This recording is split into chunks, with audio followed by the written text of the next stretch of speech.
Can you move over a little bit? You should have told me. I look like shit.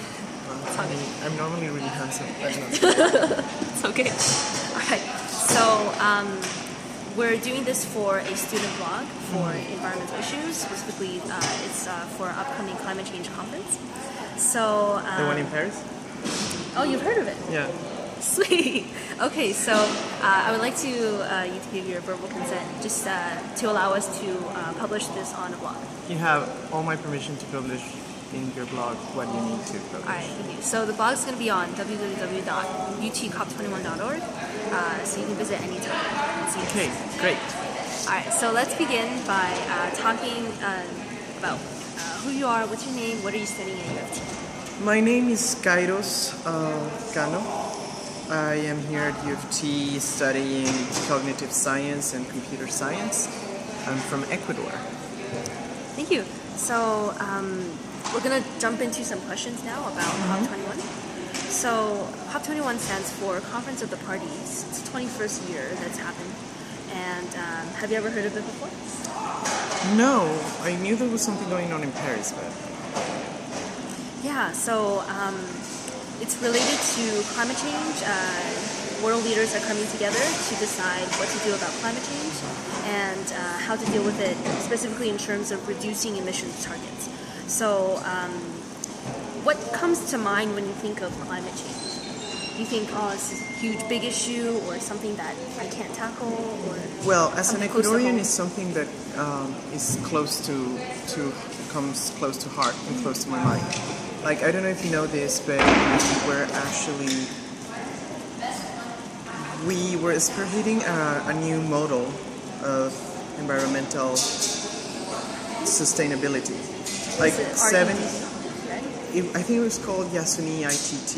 Yes. And what we were trying to do is we're trying to keep oil on the ground, and we estimated how much carbon would have been emitted into the atmosphere if it would have been extracted and later made into fuel.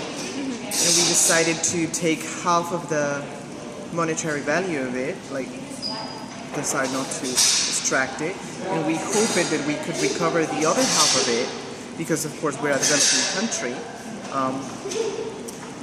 And we try to sell carbon bonds for people who have a big carbon footprint and somehow cannot reduce it, or would be more expensive to change an entire technology than to reduce it in a given year. Unfortunately, that didn't work out. But it was a big social movement in Ecuador. It is part of the country's long-term policies in energy sustainability. No, that's great. Yeah, thank you so much for sharing, because that is actually a huge undertaking, and the creativity with which people invested into it shows that collaboration is possible. And I think REDD programs, which is assigning value to forests, still is going on. So that is a really major way to reduce emissions. So thank you for sharing. And I think because you're from Ecuador, you can really feel this issue in your home too.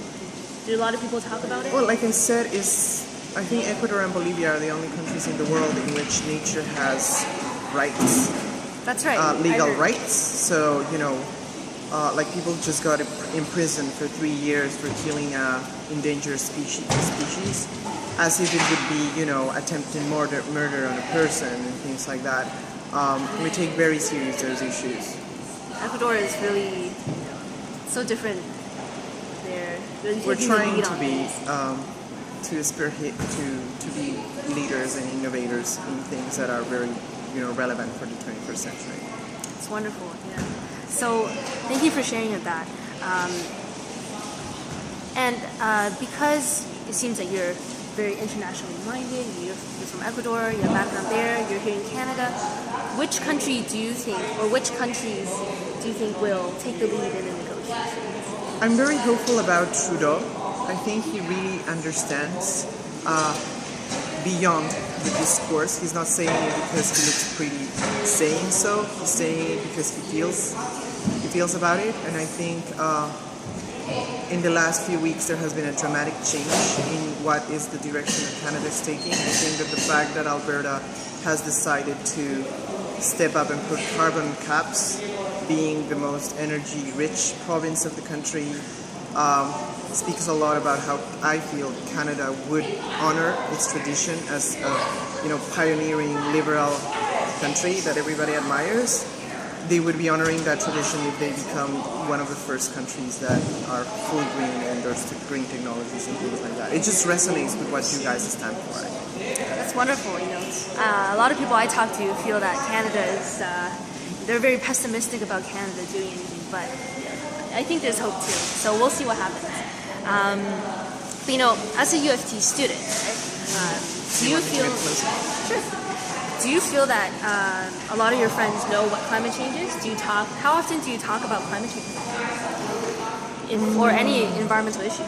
Well, my roommate actually always reminds me about climate change being a thing. Really? So your roommate, what does your roommate say? I think we were talking about, Ecuador is a resource-based economy. And like that, we depend on oil. But at the same time, because of that, we know that it's going to come a time in which we either run out of oil or the world needs to stop depending on oil because of climate change. So it's always the talks with my roommates or people that are from Ecuador. I see. We need to give up oil even sooner than we thought, not because we are going to run out of it, but because people will start using other technologies and then we have to jump on that trend instead of holding on to it. Cool. Do you feel like your classmates, your professors, do you feel like they are really knowledgeable about climate? They've heard of COP21 before? Well, and if not, not the ones that are in technical fields. Not the ones that are in technical fields, like computer science or math or things. It's harder to get. It's like this area. I think. I feel like you're one of the more knowledgeable people on campus. But I surround myself with a lot of environmentally conscious people too, so I can't really notice that. But well, I actually wasn't. I think my friend, she's been living here in Canada for like 9 years, and I remember when we lived together, she was really adamant about using different portions for different things for the trash and separating things, and I wasn't really mindful about that. And I think she's Ecuadorian, but she's been living in Canada for 9 years, so I think it's her Canadian influence, definitely. That's great. Yeah, so do you have any tips for how individuals like me and you who can get involved in international politics, or how do we make a difference on campus? You seem to be pretty involved and knowledgeable. Well, I don't think so. I mean, I will say two important things. I think that we have, as a generation, we have a very big challenge and a very important task. And that is that we are faced with this need to solve the tension between, prosperity and sustainability. Because we're like the only generation that has seen sort of both at the same time. 200 years ago, people were so mesmerized about the transformation that industrialization brought about that it was hard to think of other consequences. But now you have seen sort of both. You have seen how beautiful the world can be thanks to the internet. There's places that are really beautiful in the middle of, jungles in my country or places in Vietnam. You want to keep both, and I think they're not mutually exclusive. We just have to be very aware that it's our challenge to figure out a creative way in which we can make both things work. Especially in an international city like Toronto, I think that's especially relevant. I think that in the end, as a UofT student, it's not that we are in this university as much as that we are in this city, a city that has resonance with the entire world. Like, you can speak here and people are from so different places that your message will probably get across much more. So yeah, that's great. No, thank you for pointing that out, because it's about the courage to speak out. It's about awareness too, right? So it's a good combination of factors. Thank you. And my last question for you is, if you had the opportunity to say something to the politicians at COP21, what would you say to them? Well, after taking a selfie with Trudeau, because he's really handsome, I would actually... Oh, really? I would actually... No. Talking serious things,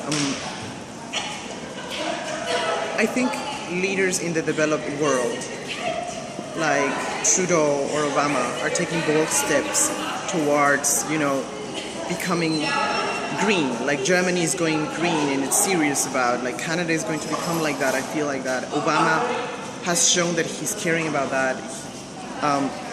But at the same time, they have to develop empathy with the countries that are not rich, the countries that need those resources right now, the countries that it's not that they wouldn't like to, have green energies, but the way their economies are set up currently just doesn't give them any other options. In Ecuador, we know and we try to use our oil wealth to develop our country into much more sustainable and, a knowledge-based economy. But that's not always the case. There are countries in Africa that, are too politically unstable to do that. I think that leaders in the developed world, if I would be able to tell them, I would ask them to be more sympathetic to the fact that it's not that the developing countries do not care or do very little. It's just that sometimes they don't have options. And the best thing we can do is try to, act, help ourselves develop, but help us realize that the way to develop is not like you guys did 200 years ago, but with the new technologies, with the new policies, with the environment coming first. Wow, that's really great, actually. I just watched a screening of COP15. What happened during COP15? It was just the exact same tension. It was the rich countries not willing to fund the developing countries and negotiating amongst themselves. And you just touched on all the major topics. So thank you so much for sharing this. No, I hope it's useful at some things, some part of it. Thank you. Cheers. All the best.